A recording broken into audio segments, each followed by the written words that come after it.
berdoa. Engkau membuat aku ini berharga ya.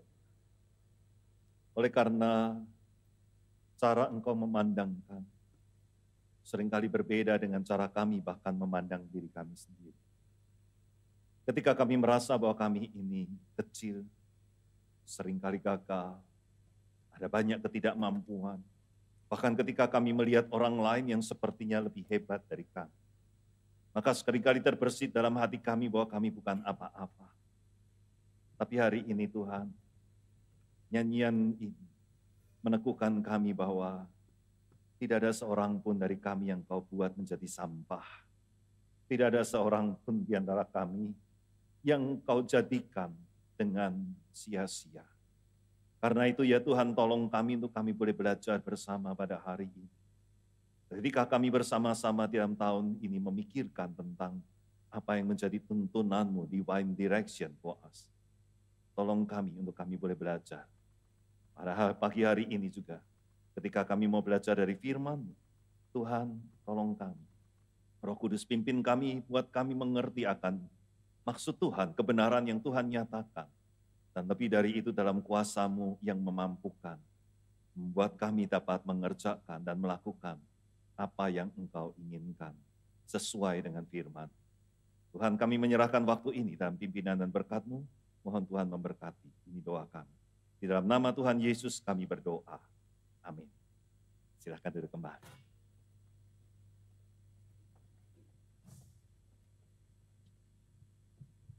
Selamat pagi saudara-saudara.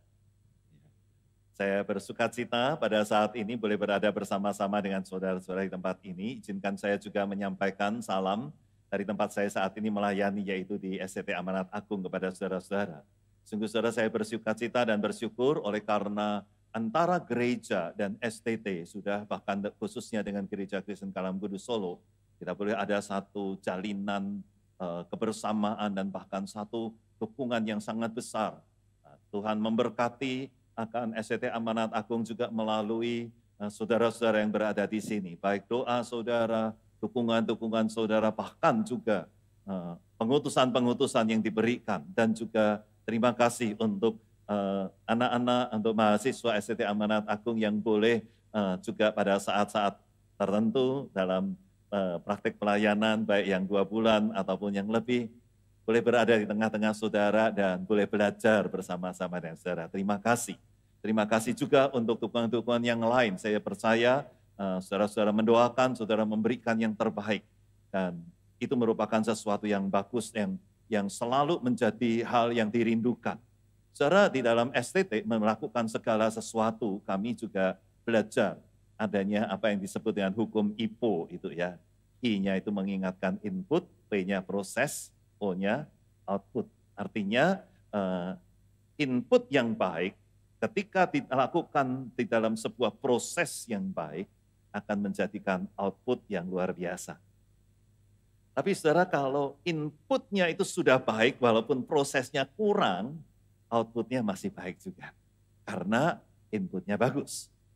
Tapi yang masalah adalah kalau inputnya kurang, prosesnya kayak apapun juga, outputnya juga tidak akan menjadi sangat baik.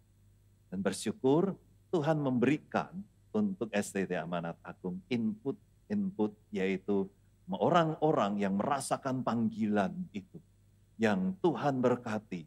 Dan input ini bukan ada begitu saja, tapi oleh karena gereja di dalam pelayanannya telah membentuk dan mempersiapkan, sehingga ada input-input yang baik, yang boleh Tuhan kemudian pilih dan panggil masuk untuk dididik, yang pada saatnya menjadi hamba-hamba Tuhan, yang boleh dipakai, bukan hanya hari ini, tetapi juga untuk masa-masa yang akan datang, untuk waktu-waktu selanjutnya, supaya di dalam generasi demi generasi, firman Tuhan boleh terus diberitakan. Saudara, pemilihan panggilan itu kadangkala begitu sulit untuk dimengerti. Kadangkala rasanya pengen untuk tidak melakukan. Kadangkala hal itu menjadi sesuatu yang menjadi pergumulan yang tersendiri. Ketika Tuhan memanggil saya menjadi seorang hamba Tuhan, saudara, itu bukan merupakan sesuatu yang mudah bagi saya. Tetapi melalui pergumulan akhirnya saya berkata, Tuhan kalau Tuhan mau panggil, saya mau daftar 1 kali di 1 tempat. Dan cukup di kali itu. Kalau memang betul itu Tuhan mau, Tuhan akan berikan. Sudah itu terjadi 40 tahun yang lalu. Ketika tahun 1984, saya pergi ke tempat ini, Gereja Kristen Kalam Kudus Solo ini, yang waktu itu masih kecil di depan. Lalu di situ bertemu dengan Pendeta Enoch, yang kemudian saya harus duduk di depan dia, mengerjakan soal tes sendiri waktu itu di depan Pak Enoch. Dan itu menjadi titik awal. Ketika kemudian saya berkata, Tuhan kalau memang Tuhan mau, ini waktunya untuk saya pergi. Kalau enggak, seumur hidup saya enggak akan pergi, saya katakan begitu. Tapi Tuhan kemudian pilih. Membuat akhirnya saya harus pergi. Walaupun begitu ada banyak hal yang menjadi pergumulan-pergumulan. Termasuk juga ketika Bapak saya pada waktu itu tidak merasa nyaman dengan apa yang menjadi keputusan saya untuk pergi. Sedemikian rupa pada waktu itu sehingga ketika saya pulang pun menyapa, dia tidak mau menjawabnya. Tapi Tuhan bekerja, sehingga pada akhirnya juga kami bisa bagus dan sangat indah sampai pada waktu Tuhan panggil dia pulang. Dia berada di dalam tangan Tuhan yang memberi kepada dia keselamatan dan panggilan untuk dia pulang. Saudara, tetapi panggilan itu tidak mudah. Di tingkat 3 ketika saya sudah sampai ke tingkat 3, saya merasa apa betul Tuhan mau panggil saya. Pada waktu itu saya bergumul, kenapa? Karena sebelum saya masuk, saya menjadi instruktur di ADMI, Solo di sini. Pada waktu itu saya sudah bekerja, saya juga sejak dari STM maupun waktu masuk ke ADMI, saya sudah bagian pelayanan, ikut ambil bagian pelayanan dari guru sekolah minggu, ketua komisi sekolah minggu bahkan. Dan waktu saya kerja di ADMI, saya tahu ada sistem pekerja yaitu adalah orang-orang dikatakan kerja full time atau kerja penuh waktu, itu berarti 40 jam 1 minggu. Nah itu yang dilakukan di ADMI. Lalu saya hitung-hitung, waktu saya jadi guru sekolah minggu, ketika saya hitung dalam 1 minggu, saya memberikan lebih dari 40 jam untuk pelayan. Orang lebih mudah cari saya di gereja daripada di tempat kos saya. Begitu ya. Jadi kerjaan saya itu hanya masuk ke ADMI, pulang dari ADMI ada di gereja. Bahkan kadang-kala mandi pun di gereja karena langsung dengan segala sesuatu. Lebih dari 40 jam. Pada waktu tingkat 3 itu saya berkata, Tuhan apa betul ini Tuhan panggil saya? Maka saya waktu itu minta izin kepada Bapak asramanya untuk saya berkata, Pak saya mau 1 hari ini saya tidak ada di kampus, saya mau pergi. Sebetulnya nggak boleh itu, karena peraturannya nggak sembarangan orang boleh pergi keluar, apalagi meninggalkan kelas. Gitu ya. Tapi ketika dia tanya, kenapa? Saya katakan, Pak saya mau tahu, saya mau sungguh-sungguh hari ini mau menentukan. Saya lanjut atau saya pulang. Karena saya berpikir, saya bisa melayani 40 jam lebih. Dan it's okay, saya juga melayani Tuhan, bukan? Tapi saudara, pada saat itulah Tuhan memberi kepada saya, di tengah saya kemudian pergi pagi-pagi, hanya bawa uang cukup untuk pergi dan pulang, lupa kalau saya juga masih butuh makan, begitu ya. Akhirnya pokoknya pergi aja. Saudara, di tengah-tengah saya pergi ke daerah satu perbukitan yang penuh dengan ada hutan pinus di situ, cemara begitu ya. Nah, saya duduk di sana, saya berdoa, saya bercakap-cakap dengan Tuhan, saya mengatakan Tuhan, apakah memang betul Tuhan mau pakai saya, Tuhan mau panggil saya. Saudara, pergumulan yang tidak mudah, oleh karena saya merasa ngapain saya ada di sini. Tapi kemudian ketika saya capek, lapar, saya tiduran, saya melihat kepada pohon cemara yang ada di depan saya begitu. Saya melihat ada angin yang lewat begitu, pohonnya sedikit bergoyang-goyang. Tapi saat itu Tuhan memberikan kepada saya sepertinya jawaban.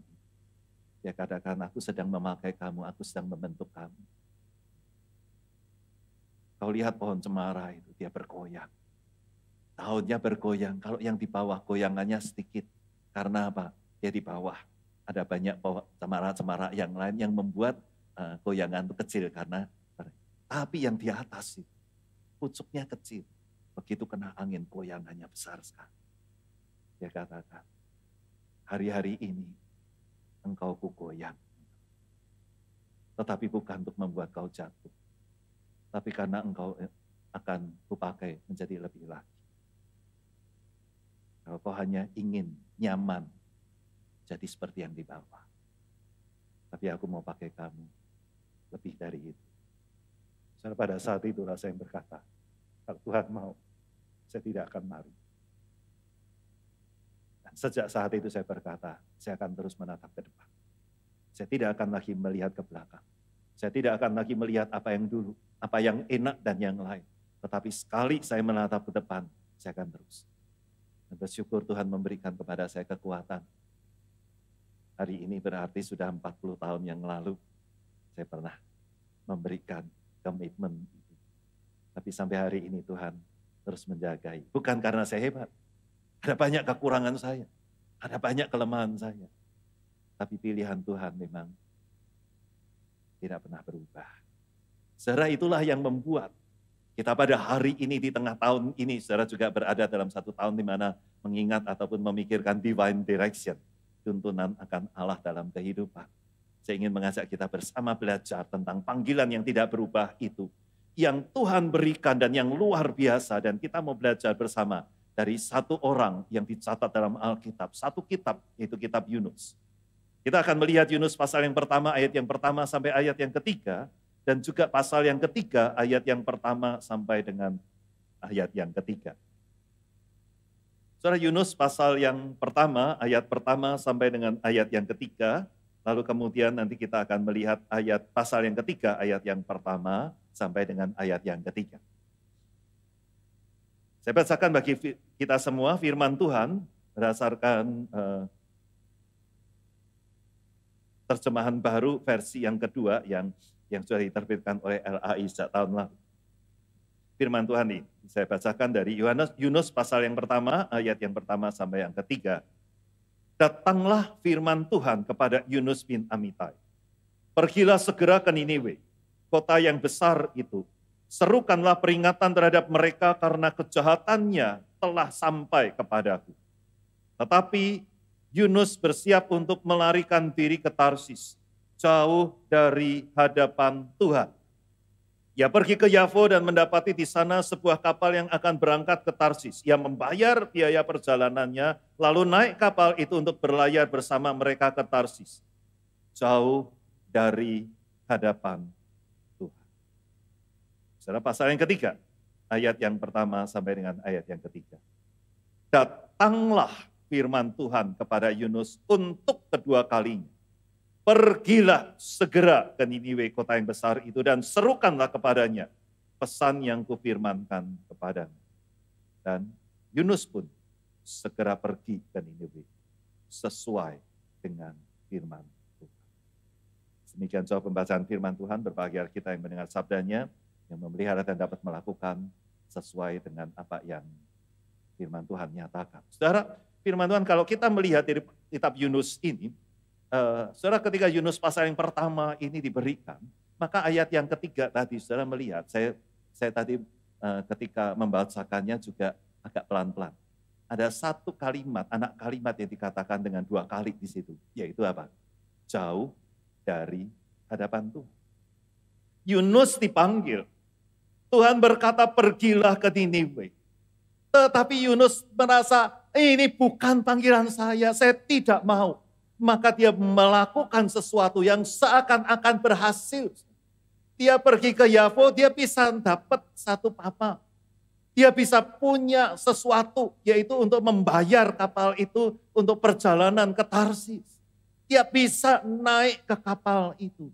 Seakan-akan rencananya yang dia buat untuk hidupnya sendiri, yang tidak mau sama dengan apa yang diminta oleh Tuhan, seakan-akan berhasil. Dia berhasil pergi ke sana, berhasil naik di dalamnya, bahkan berhasil dapat duduk di dalamnya. Dan firman Tuhan berkata, itu adalah usahanya untuk jauh dari hadapan Tuhan. Tetapi apakah itu berarti selesai sampai di sana? Justru kita melihat ada satu kontras yang akhirnya di pasal yang ketiga, kembali sesuatu yang sama menjadi awalan. Kalau pasal yang pertama, ayat yang pertama, dimulai dengan kata datanglah firman Tuhan kepada Yunus. Surat kata yang dipakai dengan kata datanglah itu adalah satu kata yang dalam bahasa Ibrani itu menunjukkan kepada sesuatu yang ada pada saat itu. Sesuatu yang tidak perlu yang lain-lain ada di sana. Maka ada yang mengatakan atau ada yang menerjemahkan adalah firman Tuhan. Dan kata itu persis sama dipakai dalam pasal yang ketiga, ayat yang pertama. Saudara, apa bedanya pasal yang pertama, ayat pertama dengan pasal ketiga, ayat yang pertama? Karena di pasal yang pertama, ayat pertama, di situ Yunus belum berbuat sesuatu apapun. Lalu kemudian baru ada sesuatu, yaitu Yunus mau lari jauh dari hadapan Tuhan. Dan pasal yang ketiga terjadi setelah lewat itu. Setelah Yunus berusaha untuk lari. Tetapi di situ dikatakan dengan kata yang sama. Datanglah firman Tuhan. Untuk kedua kalinya. Kali ini ada kata untuk kedua kalinya. Artinya apa? Sesuatu yang diulang kembali. Seakan-akan mau berkata, Yunus kau mau pergi. Kau seakan-akan mau tinggalkan apa yang menjadi panggilan. Tapi ketika engkau gagal, aku masih ada di situ. Panggilan untukmu tetap tidak berubah. Saudara, hari ini saya ingin mengajak kita belajar bersama melalui kitab Yunus ini. Saudara, ada banyak keistimewaan dari kitab Yunus ini. Kalau kita melihat kitab Yunus ini, Yunus adalah seorang yang berasal dari daerah Israel.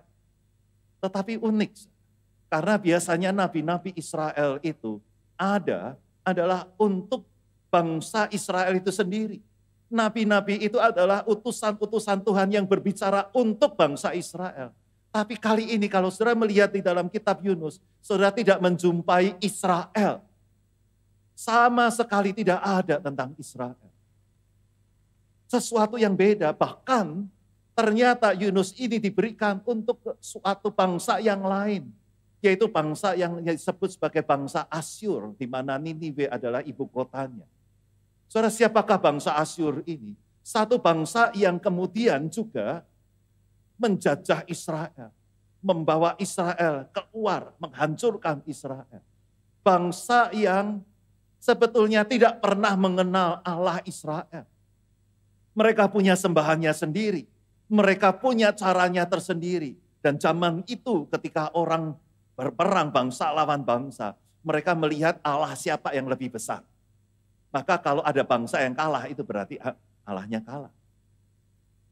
Dan itu yang membuat bangsa Asyur ini, kota Niniwe ini, sebetulnya tidak pernah menjadikan Allah Israel sebagai sembahan. Tapi Tuhan minta Yunus, pergilah ke Niniwe itu. Saudara, ini seakan-akan ingin mengatakan kepada kita, bahwa anak-anak Tuhan itu bukan anak-anak Tuhan yang diungkep, tahu ya, ditaruh di satu bagian, cukup ada di situ. Tetapi justru ada, oleh karena ada orang-orang lain di sekitar yang memerlukan kehadiran anak-anak Tuhan. Tapi Yunus berkata, enggak mau. Istimewanya kitab Yunus ini diberikan kepada bangsa Asyur itu adalah bangsa yang sebetulnya terkenal dengan kekejaman. Mereka kejam. Sedemikian rupa sehingga sebetulnya kejahatan mereka itu luar biasa. Bahkan dikatakan itu merupakan sesuatu yang sangat besar. Saya tidak mau menguraikan itu karena nanti waktunya enggak ada. Tetapi yang jelas merupakan bangsa yang membuat Yunus sebetulnya lebih senang lihat mereka dihancurkan. Itu sebabnya saudara, di situ Yunus sebetulnya tidak ingin untuk pergi ke sana. Tapi kepada bangsa inilah Tuhan suruh Yunus ke sana. Kota ini kota yang cukup besar pada zaman itu. Karena kalau kita melihat dalam pasal yang ketiga, ayat yang keempat dikatakan, Yunus itu harus masuk dan kota itu luasnya 3 hari perjalanan. Saudara, zaman itu kalau kota itu dengan 3 hari perjalanan, itu artinya kota itu cukup luas. Itu berarti diagonalnya. Itu 3 hari perjalanan. Itu jalan utamanya dalam kota itu. Dan disitulah Yunus harus menyatakan apa? 40 hari lagi kota Niniwe ini akan ditunggang balikkan. Itu yang harus dinyatakan. Saudara, itulah Yunus. Keistimewaan kitab Yunus ini juga, ternyata kalau kita lihat dari pasal pertama sampai dengan pasal yang keempat, itu nggak banyak bicara soal Niniwe, pekerjaan. Tetapi lebih banyak ngomong tentang Yunus. Pasal pertama ngomong bagaimana Allah panggil Yunus. Dan Yunus mau lari. Pasal pertama itu diakhiri dengan akhirnya Yunus dibuang ke laut. Oleh karena laut itu begitu luar biasa, kapal lu hampir pecah. Begitu Yunus buang ke laut, lautnya reda. Wow, sekarang orang-orang yang ada di kapal, jadi akhirnya tahu, wah ini Allahnya Yunus ini luar biasa. Jadi walaupun dia mau lari, Tuhan pakai dia juga gitu ya. Sehingga orang-orang di kapal ngerti, wah ini Allahnya Yunus ini luar biasa. Tapi dikatakan atas penentuan Tuhan, Yunus dibawa masuk ke dalam seekor ikan yang memakan dia. Ikannya kayak apa? Perdebatannya panjang. Tapi nggak usahlah debat itu ya. Apakah itu ikan paus, apakah itu monster laut, apakah itu ikan purbakala, ya? Apakah ikannya sama dengan ikannya Pinocchio, ya? Karena Pinocchio juga dimakan ikan, bapaknya juga sampai bisa menyalakan lentera, nggak tahu minyaknya dari mana, lenteranya dari mana di dalam perut ikan begitu ya. Tapi pasti Yunus nggak ketemu Pinocchio di sana, begitu ya. Tapi setelah itu atas penentuan Tuhan, Yunus dikeluarkan dari ikan. Pasal kedua itu ngomong soal Yunus lagi. Pasal ketiga dimulai dengan datanglah firman Tuhan. Untuk kedua kalinya kepada siapa? Kepada Yunus. Lalu cerita tentang bagaimana Yunus pergi ke sana. Hanya sedikit yang dikatakan. Ketika Yunus sudah dikatakan, mereka itu percaya. Lalu raja mengumumkan, ayo kita berpuasa, ayo kita bertobat. Berpuasa, bukan hanya manusianya, hewannya juga. Hanya itu, dan hanya sampai di situ. Pasal 4, ngomong lagi tentang Yunus. Bagaimana Allah dengan Yunus. Ini kitab 4 pasal, kitabnya lebih banyak ngomong soal Yunus daripada apa yang dikerjakan oleh Yunus. Saudara, menunjukkan apa? Menunjukkan bahwa Allah itu peduli. Dan Allah itu hadir. Allah itu banyak dan mau untuk berhubungan, bersama-sama, berinteraksi. Dengan orang-orang yang bukan hanya dia tahu, bukan hanya yang dia cipta, tetapi yang juga dia utus. Di situ dia panggil, di situ dia juga tetap ingin bersama-sama. Itulah Yunus. Dan kitab Yunus ini. Memang berbicara soal panggilan. Memang berbicara soal pengutusan, pelayanannya yang unik. Tetapi yang uniknya lagi adalah, kenapa Yunus tadinya nggak mau pergi ke Niniwe? Karena di dalam pasal yang keempat, dia berkata, karena aku tahu engkau Allah itu Allah yang penuh kasih, penuh anugerah. Saudara, hari ini kalau kita ngomong Allah itu penuh kasih, penuh anugerah. Tadi kita nyanyinya bersyukur ya. Anugerahmu itu cukup bagiku, itu bersyukur. Ini Yunus gak seneng kalau ada anugerah Allah. Kenapa? Dia merasa Niniwe itu gak layak untuk dapat kasihnya Allah. Harusnya dibuat kayak Sodom dan Gomora yang dihancurkan. Karena mereka melakukan kejahatan. Yang dikatakan kejahatan mereka telah sampai kepadaku. Begitu besar. Dan Yunus berkata, lebih baik mereka mati daripada mereka hidup. Itu sebabnya unik. Di mana-mana kasih dan keanugerah Allah itu merupakan sesuatu yang diterima dengan sukacita. Ini ada seorang yang mau dipakai Allah, yang gak suka kalau ada anugerah dan kasih Allah. Tapi dia sendiri sebetulnya gak sadar kalau dia sendiri mendapatkan anugerah dan kasih Allah. Saudara, itulah keunikan dari kitab Yunus. Dan keunikan yang lebih lagi adalah Yunus ini adalah seorang yang mau dipakai. Dia menjadi nabi. Tetapi berapa besar sebetulnya yang diceritakan di sini adalah lebih banyak Tuhan yang melayani Yunus dibanding dengan Yunus yang melayani Tuhan. Saudara melihatnya? Bagaimana Tuhan itu menolong, memimpin, mengarahkan, memanggil dia pulang. Lebih daripada apa yang dilakukan oleh Yunus. Saya ingin menunjukkan bahwa ketika Allah mengasihi, Allah mencintai saudara dan saya, memberi saudara dan saya hidup. Oleh karena ada begitu banyak berkat. Tetapi pada saat yang sama Tuhan juga memberikan panggilan itu kepada saudara dan saya. Dan dia bukan Allah yang hanya memanggil. Tetapi Allah yang berada, Immanuel, yang menyertai, yang bersama-sama dengan kita. Yang memberikan begitu banyak hal. Hari ini dalam panggilan yang tidak berubah itu, saya ingin mengajak kita bersama untuk melihat apa yang menjadi panggilan kehidupan yang Tuhan berikan. Melalui apa yang diberikan kepada Yunus ini, kita melihat apa yang Tuhan berikan dalam kehidupan kita masing-masing. Saudara, untuk membuat kita mengingat dan gampang untuk mengingatnya, kalau tadi pagi saya pakai kata data ini, hari ini atau siang ini saya bawa kita untuk mengingat dengan kata pitulas. Ya. Ini bukan 17, begitu ya. Bukan untuk 17 tahun ke atas ya. Apa yang saya maksudkan dengan pitulas itu? P-nya itu mengingatkan bahwa ketika Allah memanggil, panggilan itu adalah sebuah pilihan. Tapi pilihan Allah yang tidak pernah keliru. Setiap orang yang hari ini ada di hadapan Tuhan. Setiap orang yang hari ini Tuhan beri kehidupan, saudara dan saya. Tuhan punya panggilan dan Tuhan punya pilihan. Tuhan memilih saudara dan pilihan itu tidak pernah keliru. Ada hal yang Tuhan pilihkan untuk saudara berada di satu tempat. Ada di dalam satu situasi keadaan kehidupan. Ada di dalam satu situasi hal-hal yang bisa untuk saudara kerjakan. Dan yang harus kita kerjakan. Soal ketika saya masuk ke dalam merasakan panggilan itu, ada dua hal yang membuat saya akhirnya mengerti ini panggilan, ini pilihan Tuhan.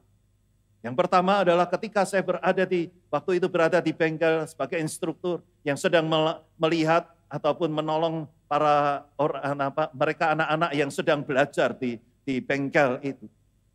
Ketika saya berada di sana mengawasi, seakan-akan Tuhan memberikan kepada saya sebuah insight dan memperlihatkan. Engkau bisa untuk mendidik mereka, membuat mereka mempunyai kemampuan, kompetensi di dalam teknik mesin.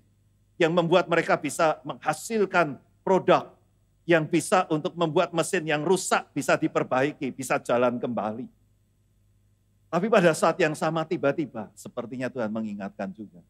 Kemampuan, kehebatan, kepandaian yang seperti itu bukan hanya bisa untuk memperbaiki mesin, tapi juga bisa untuk menyabot mesin, merusak mesin dengan tidak ketahuan. Karena apa? Dia tahu segala sesuatu, bagaimana hubungan satu dengan yang lain. Cukup disabot di satu tempat, mesin yang ratusan meter bisa hancur semua. Lalu sepertinya Tuhan berkata, kalau begitu, apa yang lebih diperlukan oleh orang-orang ini?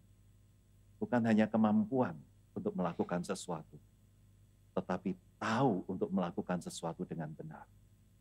Disitulah kemudian Tuhan berkata kepada saya seakan-akan, aku pengen kamu untuk melakukan itu. Saudara, ketika itu saya mengatakan, enggaklah Tuhan. Saya masih cukup di sini. Saya sudah pelayanan dan saya sudah melakukan banyak pelayanan di sini. Satu kali ketika berada di kebaktian, pendeta pada waktu itu, saya duduk sebagai jemaat, pendeta pada waktu itu berkhotbah tentang Abraham yang harus mempersembahkan anaknya dari Kejadian 20. Jadi di tengah semuanya itu, satu kalimat yang diberikan oleh pendeta itu. Dia berkata, bahwa Tuhan bukan hanya menginginkan Abraham untuk mengikut dia. Tetapi Tuhan menginginkan apa yang hidup dari Abraham itu untuk dia. Itu adalah bagaimana Ishak. Saudara, ketika sampai di situ seakan-akan Tuhan berkata, iya kamu saat ini bisa melayani. Tapi aku mau bukan hanya pelayananmu, aku mau kamu. Saudara, itu yang membuat akhirnya berkata, Tuhan, saya nggak bisa lari lagi. Saudara, ketika Tuhan memilih, Tuhan menempatkan. Semua penempatan-penempatan itu merupakan sesuatu yang tidak pernah salah. Hari ini Tuhan mungkin menempatkan saudara di dalam sebuah pekerjaan pelayanan yang ada. Pilihan itu tidak salah. Hari ini Tuhan memberikan saudara memiliki keluarga. Suamimu mungkin, istrimu mungkin, anakmu. Ketika kau lihat mereka, ingat Tuhan tidak pernah salah memilihkan suamimu itu untuk kamu. Tuhan tidak pernah salah memilihkan anak itu hadir di dalam keluarga. Mungkin kau berkata, ini anak luar biasa menjengkelkan. Ini anak membuat hati saya itu sudah habis-habisan. Mungkin dia berkata, tak pengen punya anak ini. Saudara nggak tahu, mungkin anak itu juga pernah ngomong, aku nggak pengen punya orang tua kayak dia. Tapi pilihan Tuhan untuk menempatkan anak itu di dalam keluarga nggak pernah salah. Engkau nggak pernah bisa berkata, aku nggak bisa jadi orang tua untuk anak ini. Karena pilihan Tuhan menempatkan anak itu bagi keluargamu tidak pernah salah. Engkau nggak pernah bisa berkata, aku nggak pernah bisa jadi suami bagi istriku yang bawel ini. Karena apa? Pilihan Tuhan nggak pernah salah untuk memberikan dia menjadi istrimu. Atau aku nggak bisa tahan lagi dengan suamiku yang nggak setia. Jadi ingat pilihan Tuhan untuk menempatkan dia menjadi suami juga nggak pernah salah. Yunus mengatakan, Tuhan salah ini kalau suruh pergi ke Niniwe. Tapi Tuhan berkata, enggak salah. Dia mau lari, enggak mau kerjakan. Tuhan panggil dia pulang dan berkata, lakukan. Karena pilihanku tidak salah. Dan apa yang kemudian dilakukan? Tuhan bekerja di sana. Orang-orang Niniwe yang tidak mengenal Allah, tidak menyembah Allah, bisa percaya. Dari mana? Bukan Yunus yang hebat. Tuhan yang kerjakan. Tuhan yang sempurnakan. Setiap hal yang kau lakukan, di dalam kesadaran bahwa ini pilihan Tuhan untuk hidup saya. Ketika kau melakukannya, yakinlah ada penyempurnaan yang Tuhan beri. Engkau mungkin mengatakan, aku nggak ngerti gimana caranya saya bisa hidup bersama dengan suamiku atau bersama dengan istriku. Lakukan itu. Tuhan sempurnakan. Aku nggak ngerti bagaimana bisa jadi orang tua bagi anak ini. Lakukan apa yang jadi bagian. Tuhan akan sempurnakan. Mungkin kita katakan, saya bukan seorang guru seperti guru yang di sekolah. Saya bukan seperti guru sekolah minggu yang bisa ngajar. Tuhan bilang, ini anak aku pilih untuk tempatmu. Lakukan. Aku yang akan menyempurnakan. Saudara, pilihan Tuhan tidak pernah keliru. Mari kita lihat itu menjadi pola pandang kita. Ketika kita berada di dalam satu situasi apapun, mari kita coba pandang situasi itu. Orang-orang yang di sekitar kita. Dengan kacamata itu. Pilihan Tuhan tidak pernah salah. Tuhan pilih saya untuk ada di sini saat ini.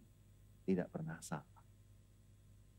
Saudara, kalau saudara mengerti akan hal ini. Dan mengikuti dan mengaminkan. Maka saudara akan berada di dalam jalan Tuhan yang luar biasa.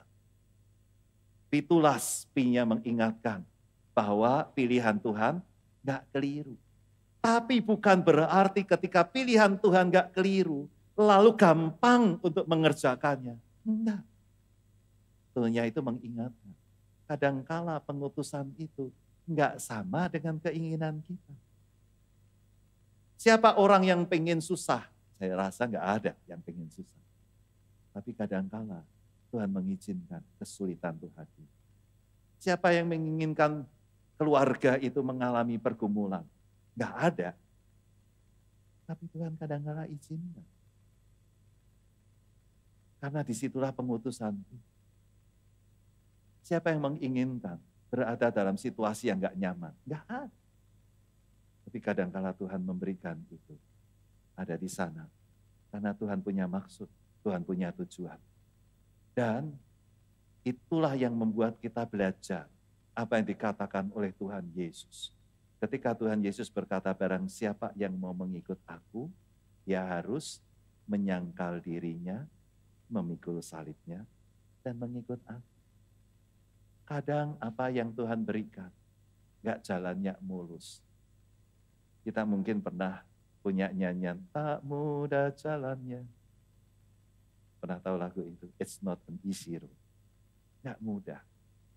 Saudara, ketika saya mulai pelayanan, mau dipanggil untuk masuk dalam sebuah pelayanan pada waktu itu. Ketika saya berada di sana, pendetanya berkata, yang di sini itu nggak banyak yang bisa tahan. Dia bilang gitu. Di sini itu nggak menyediakan jalan tol, tapi kerikilnya tajam. Dia bilang. Tapi ketika saya berdoa, saya tahu apa yang Tuhan mau. Maka saya katakan, kerikil tajam nggak pernah menjadi alasan untuk saya tidak masuk. Karena apa? Justru disitulah saya tahu, kalau itu bukan keinginan saya, maka itu berarti saya sedang melakukan kehendak Tuhan. Kalau saya hanya melakukan apa yang keinginan saya, mungkin itu bahkan kadangkala bisa kita bias dengan apa yang Tuhan mau. Tapi ketika hal itu kadangkala saya nggak suka, tapi kenapa Tuhan beri? Maka di situ kita bisa meyakini, di situ Tuhan sedang menuntun kita. Dan itu berarti kita sedang berada dalam on the track, dalam track yang benar. Karena itu saudara, ketika ada begitu banyak permasalahan dan pergumulan, mari jangan pernah kita terus berkata, nggak mau lah. Jadi panitia, susah, dapat orang-orang yang seperti ini. Udah, yang karyaku nggak mau lagi. Enggak ya, karena apa? Pilihan Tuhan nggak pernah salah. Dan pengutusan itu kadangkala nggak sama dengan yang kita sukai. Tapi justru disitulah kita ada. Dan Tuhan berkata, justru karena itulah kamu ada di situ. Itu terakhir lasnya menginginkan bahwa dalam pilihan yang diberikan, dalam pengutusan yang diberikan, Tuhan mau bagaimana kita memberikan balasan yang tepat dan segera. Maka di dalam Yunus pasal yang ketiga, Tuhan berkata kepada Yunus kedua kalinya, pergilah ke kota Niniwe itu segera. Sampaikan kepada mereka apa yang telah kuperintahkan atau kufirmankan kepada. Maka dikatakan Yunus pun bangun, lalu pergi ke kota. Saudara, ini yang Tuhan mau. Ketika mulai menyadari bahwa ini yang Tuhan mau, disinilah Tuhan menempatkan saya. Dan penempatan itu tidak salah. Walaupun pengutusan itu enggak mudah, kadangkala enggak sama dengan yang saya inginkan. Tapi kalau kita tahu, maka Tuhan menginginkan kita untuk berkata, ya Tuhan, di sini saya, pakai saya. Sama seperti Tuhan memakai Yunus. Tuhan juga mau memakai saudara dan saya hari ini. Saudara, dalam pergumulan seperti itulah ketika STT Amanat Agung juga kemudian memilih ataupun menerima, menseleksi setiap orang yang merasakan panggilan itu. Ada wawancara yang dilakukan untuk betul-betul mau menanyakan yang sungguh, betulkah engkau mengerti bahwa ini adalah panggilan? Ketika mereka mengerti, maka kita mengatakan, sekali kau mengerti, sekali kau menatap ke depan, lupakan yang di belakang. Engkau harus ada di depan. Saudara, apakah saudara meyakini keluarga yang hari ini saudara punya adalah pilihan Tuhan untuk saudara? Tuhan sedang mengutus saudara di situ. Sekali engkau lihat itu, maka engkau harus berjalan terus. Tidak lagi ada, aduh salah ini. Ya. Karena Tuhan tidak pernah salah. Jalani itu. Sebagaimana pengkhotbah pasal yang ke-9, ayat yang ke-10 mengatakan, segala sesuatu yang dijumpai oleh tanganmu untuk dikerjakan. Kerjakan itu dengan sekuat tenaga. Itu aja yang Tuhan mau. Karena tidak pernah ada penempatan yang keliru. Mari kita lihat dengan kacamata Tuhan. Ketika kita berada di satu tempat, entah itu di dalam keluarga, entah dalam pekerjaan kita, atau di dalam gereja, sebagai umat Tuhan yang Tuhan persatukan di sini. Mari kita lihat dalam kacamata Tuhan. Tidak pernah keliru Tuhan tempatkan saya di sini. Lalu kita bertanya, Tuhan mau saya apa? Apa yang Tuhan mau untuk saya kerjakan? Dan disitulah kemudian kita berjuang. Maukah kita? Amin. Mari kita berdoa. Tuhan tolong kami mengerti akan panggilan-Mu atas kami masing-masing. Bukan sesuatu yang mengada-ada, tetapi apa yang hari ini Engkau perlihatkan kepada kami. Apa yang Engkau berikan menjadi sesuatu yang kami jumpai.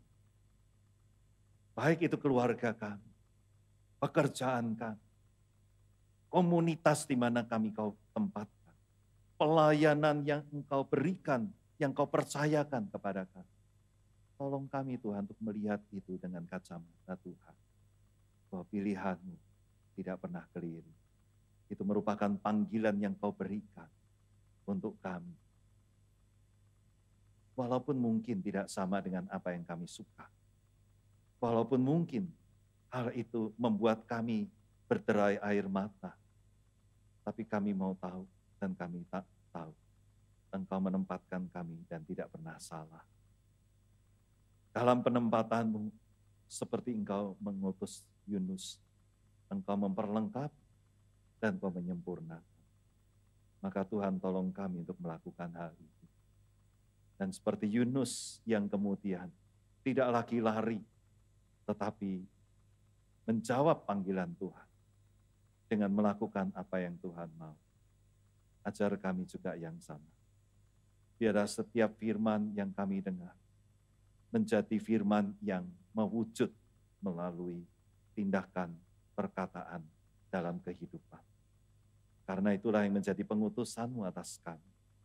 Itulah yang menjadi panggilan-Mu untuk kami lakukan. Mungkin kami pernah gagal, tapi kami percaya seperti Yunus yang Kau panggil, dan panggilan-Mu itu tidak berubah. Kegagalan anak-Mu tidak membuat Engkau menyerah. Ajar kami juga sama. Terima kasih. Dengar doa kami. Mampukan kami jadi alat-Mu dimanapun kami berada. Dan Kau tempatkan. Hanya di dalam Tuhan Yesus, Tuhan dan Raja kami berdoa.